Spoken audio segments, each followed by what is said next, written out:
Hello po sa inyong lahat. Alam nyo, katatapos lang nung klase ko, yung astral traveling class ko kanina.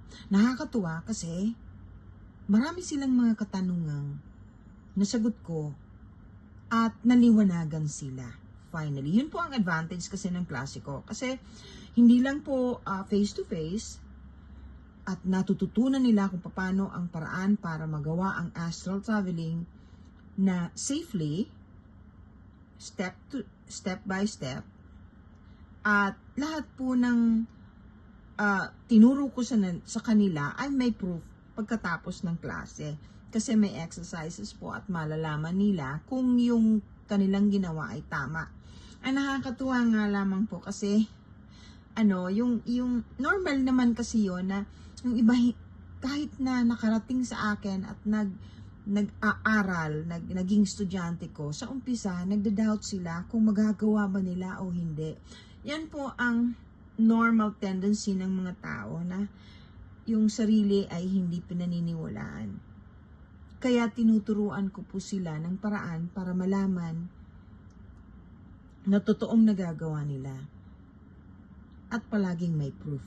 Meron pong patunay na nagagawa nila. Yun po ang maganda doon. At tuwan-tuwa naman po sila pagkatapos ng exercises na finally nare-realize nila na ang reason lang kung bakit may takot kasi hindi sila naniniwalang kaya nilang gawin. And then nariridim po yun. I mean nakikita nila na kaya pala. Kasi lahat naman talaga po tayo kaya natin gawin yun eh.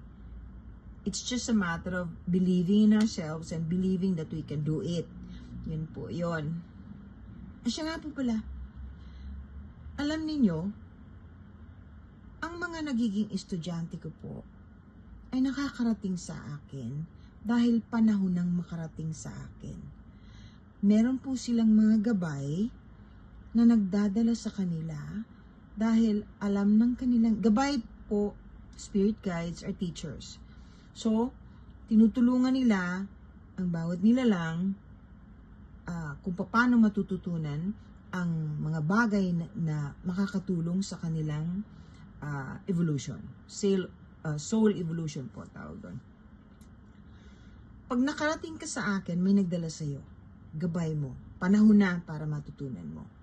Katulad nga po ng madalas kong sabihin, may kinalaman sa spiritual pagka-astral traveling. Maraming may gusto pero hindi natutuloy o hindi nakakarating. Ibig sabihin po, may kulang pa sa inyo. Hindi pa sapat, hindi pa panahon. Yung iba kong estudyante, taon bago nakarating sa akin. Nagtatry palaging hindi sila nakakalusot. Tapos nagtatanong sila after the class, yung para sa next step, yung remote viewing naman. Nakakatuwa, hindi ba? Marami na po talagang gustong matuto ngayon. Open na. Kasi, di ba, we've been living in the 3D frequency. Ngayon, 4D na, papunta sa 5D. Yung frequency po ng 4D, yan po ang frequency na ginagamit ng mga paano ko bang tatawagan? Spiritual beings, spirit guides. Nasa 4D po sila. That's how they are there and they are able to communicate with us easier now because of the 4D frequency. Mas nagiging madali na po para sa kanila makipag-communicate sa atin dahil sa 4D. Okay? Lahat po tayo may gabay. Hindi po special lang ang taong may gabay. Lahat ng tao ay may spirit guide. At ang spirit guide po ay hindi yung mga namatay nating mahal sa buhay. Yan po ay mga dalisay na spirito na kaya nandyan ay tutulungan tayong matuto ang mga bagay na kinakailangan natin para tayo ay mag-evolve o tumaas ang antas. Ganun po yan. Marami po akong ipinapaliwanag sa mga estudyante ko. Kaya natutuwa po ako kasi ang natututunan nila hindi lamang po yung tungkol sa astral traveling. marami silang nalalaman yung tungkol sa mga dark forces. Natututunan nila kung paano magdasal. Natututunan po nila na hindi naman kailangang mag-away-away o magsiraan ang bawat relihiyon.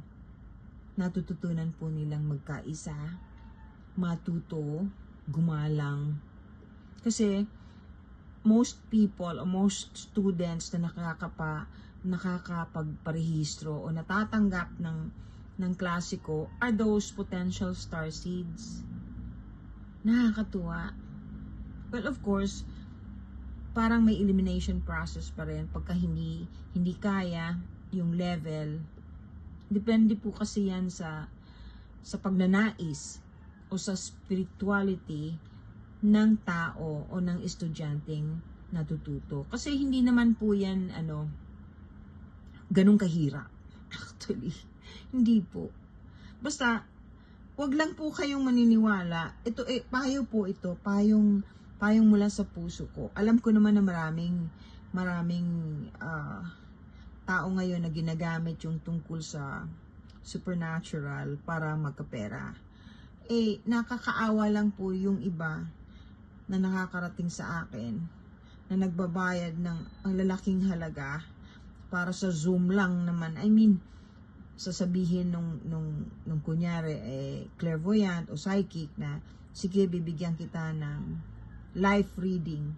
Bayad ka ng 5,000 o 3,000 o 4,000 pesos through Zoom life reading. Yung nakausap na po akong binigyan ng life readings, nakakaawa lang. Ang dami talagang hindi talaga siguro may iwasan na merong mga kahit hindi totoo. Hindi bali po, basta mag-iingat kayo. Ang hinihiling ko po, sana, para sa inyo naman yun, hindi naman po para sa akin, magdasal lang palagi. Kasi palagi ko pong pinapaalala na ang panalangin ay nagbibigay ng proteksyon sa atin. Maniwala kayo sa hindi. Kasi pag puso, the purity of your heart, tapos you think pure thoughts, nagbabago po ang kulay ninyo at saka mas na-attract ninyo po ang magandang enerhiya. Everything is made of energy. Everything. Kahit po tayo. Ang lahat po ng bagay ay may frequency. So, ayan po. Gusto ko lang i-share sa inyo yung tungkol sa spirit guides, yung tungkol dun sa klasiko. Palagi ko namang sinishare pagka natatapos pa lang ako ng class ko, hindi pa. Yun po, nag-ending po kami ng masaya. Tapos yung mga estudyante ko, sila naging instantly, they understand each other and become closer. Lahat po ng estudyante ko pag natapos, nagkakaroon ng big difference sa kanilang pananaw sa buhay at saka yung sensitivity nila, yung pagiging empath, yung pakiramdam, mas malakas ang pakiramdam nila ngayon at nararamdaman nila yung negative energy pagka malapit sila doon. Iyon, tsaka naipaghahanda ko po kung paano yung naihahanda ko sila sa ang paraan para maging safe at saka para magdasal. Gusto ko po kasi palaging i-push yung part na yon na walang mawawala pag nagdadasal. At huwag palaging galit. Huwag palaging galit. Kasi, at saka huwag mag-isip ng masama. Kasi kahit hindi mo ginawa, pag inisip mo, kasalanan pa rin. Believe me. I'm telling you the truth. Lahat po kayo pinagdadasal ko. And I appreciate all of you. Maraming salamat po. I love you all.